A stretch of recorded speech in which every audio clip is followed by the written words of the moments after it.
University at the Crewe campus. I'm with a research group called Splice. If you don't know what that means, I don't blame you. It took me about 5 times to learn how to pronounce that word, but we're going to go and find out what that is in a second. So today I'd like to talk to you about Thomas Maxfield Abraham, who was one of the original founders of the cricket club which you're sat in right now. He is an enigma, he is a mystery. If you open up any kind of textbook, it's very rare that you'll find him at all unless you're trying to find him. You're really trying to find him. So hopefully we can set that right. Hopefully we can I can translate his legacy, and maybe you can walk away and go, I've learned something today. So hopefully that's the aim. So just a quick 2-3 minutes, I just want to talk about my kind of research group which we've got at Manchester, based at the Crewe campus. So Splice, what is Splice? Splice is the Sport and Leisure History research team. So it's an international research team headed by Professor Dave Day, and we look at things such as athletics, swimming, cricket, football. So one of our key researchers is the go-to historian for Manchester City. Unfortunately, if you're a United fan, he doesn't like you very much. He's a City fan. So like I said, we are based at the Crewe campus. We have recently opened a new sports history archive on campus, so if you've got anything which you think we might be interested in, such as photos, memorabilia, programs, we are more than happy to take them off your hands in a kind of loan basis, that kind of thing. If you're a bit like me and don't want to get a real job, we do have new programs. We've got a new sports history masters program coming up, so if you're a bit bored and the wife's nagging at you, get shut out the house for a few hours, I promise you.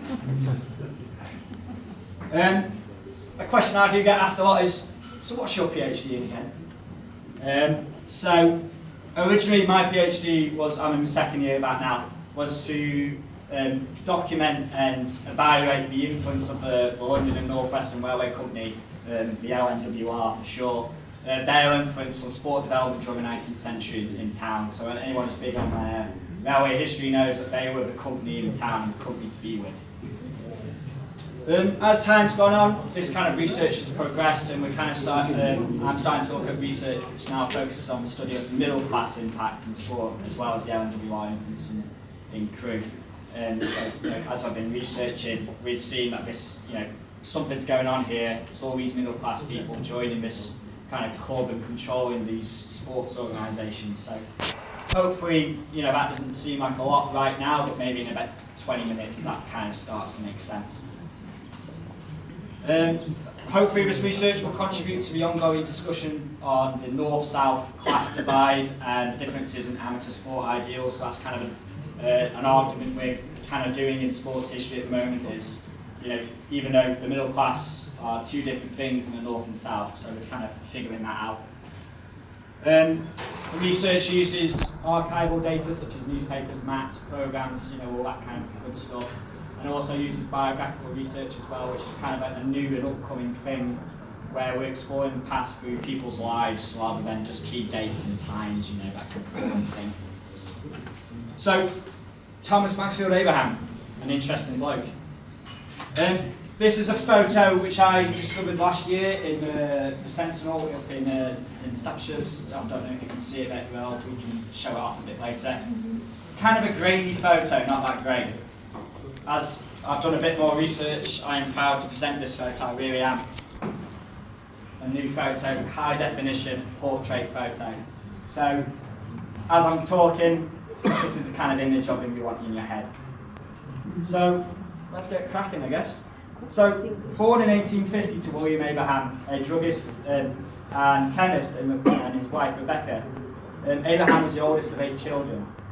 Abraham was christened on March 12, 1851, in St Michael's at St Michael's Church in Church Coppenhall, which is still standing today, I believe. Is that right? Yeah.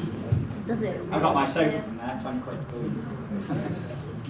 So this is, anyone who's done any genealogy research, this is a census, kind of common.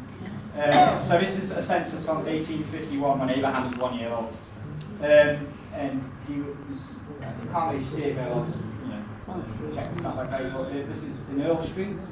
And along with the occupation of his father, as well as the presence of a servant in the household, does suggest he's kind of middle class, verging on the tip of middle class. By 1861, the family had moved away, leaving Abraham in the care of his uncle, Thomas Beach. Anyone who's done any research into Crewe will know that Thomas Beach is a very prominent man at that time. He was the figurehead in kind of bringing the railways to Crewe when necessarily they weren't that popular in the first place. So what we're looking at right now is Thomas Beach's house, Hillock House, which was on the opposite limelight, so we're all familiar with the limelight.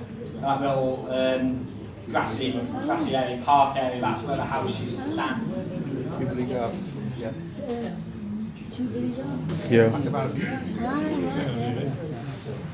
So on October 2nd, 1865, Abraham joined the LNWR based at the Crewe worksite in the accountant's office as an apprentice clerk. Starting at a salary of £20, his wage steadily increased year upon year until 1876, where information suggests that his wage plateaued at £80 per annum. So this is kind of the stuff we're interested in now, the kind of sports bit. A year after joining the railway company, Abraham, along with several other interested individuals, formed the Alexandra Cricket Club. The respect that other members of the club had for Abraham was evident from the beginning, with the club offering him the honour to bat first. So as we can see, Abraham was bowled out for 2, and it's not very clear down here against the projector, but Crewe won. So, cracking. So, moving on to his marriage, on May 29, 1873, Abraham married Mary Bagshaw, daughter of Benjamin Bagshaw, a works locomotive driver at St Paul's Church in Crewe, although the marriage was unfortunately short-lived, as Mary died in April 1878. Abraham would never remarry. In their 5 years of marriage, Thomas and Mary had 2 children, Albert, who was born in 1874, and Lottie, who was born in 1876. With the absence of a mother in the Abraham household, one of Abraham's youngest sisters, Annie, moved into the Gatefield Street property in 1881, possibly to care for the children.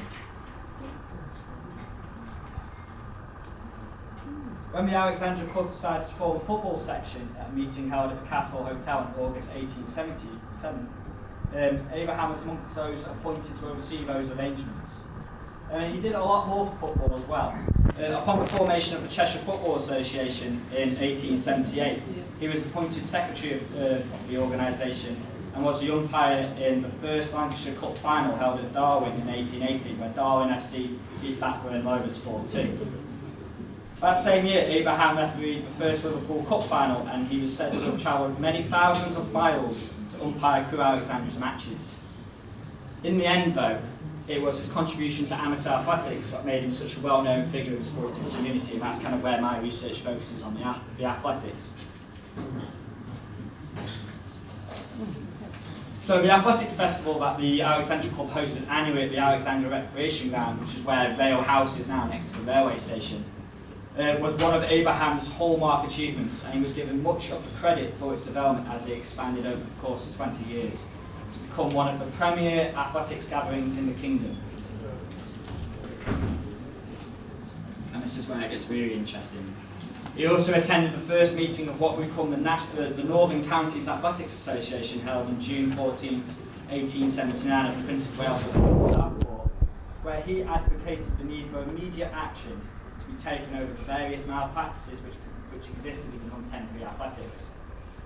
The meeting arranged to form a governing body to control the events of the affiliated clubs and to promote amateur championships in the north, because the delegates believed that northern amateurs generally found it impossible to prepare for a London-based championship event, which were normally held in March or April because of the weather. One of the first things that the new organisations committee, which included Abraham, introduced was a limit of £10 on prizes for handicaps, because they considered that to be quite enough for the genuine amateur. They also abolished cheques as prizes and decided to exclude any shamateurs or cheats from athletics completely. After receiving a letter from the Oxford University Athletic Club requesting the presence of delegates at a conference held in Oxford in the 14th of April 1880, Abraham, along with 5 other committee members of the Northern Counties, were given full discretionary powers to see what they did was what they thought was right. The conference was called in order to form a similar organisation to the Northern Counties, which would go on to be called the Amateur Athletics Association, which controlled, and I think is what controls athletics now, but under a different name. The rules they imposed on affiliated meetings did not prove popular with everyone, and after a scandal which saw runners being paid to attend Amateur Athletics Association championship meetings, there was a crisis. And one of my favourite things about Abraham was actually challenged to a dust-up at one of the upcoming athletics festivals as well. But as we know, using the powers of seeing into the past, we know that the Amateur Association survived this kind of challenge to their authority. Now to my home stretch.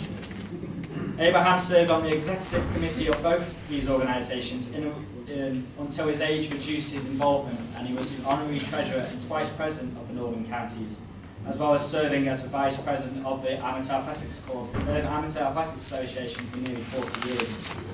He was also responsible for establishing the framework which gave athletes handicaps so to make it a fair race. He was also involved with the Olympic Games Committee, being widely considered as one of their most valuable members, since his Olympic involvement went beyond the committee room. He was one of the referees judging the track events in the 1908 London Olympiad, and he was also mentioned several times in the official report book of the Games, most notably in evidence submitted for the start of a quarter-mile race, in which there was a bit of willful jostling between an American runner and a British runner. He was also amongst those in 1922 to receive King George at the annual championship match at Stamford Bridge. So I'm hoping this kind of give you kind of a picture of what Abraham was like and his kind of significance on not just a local level but also a national level as well. He's kind of stereotypical of this kind of industrial middle class person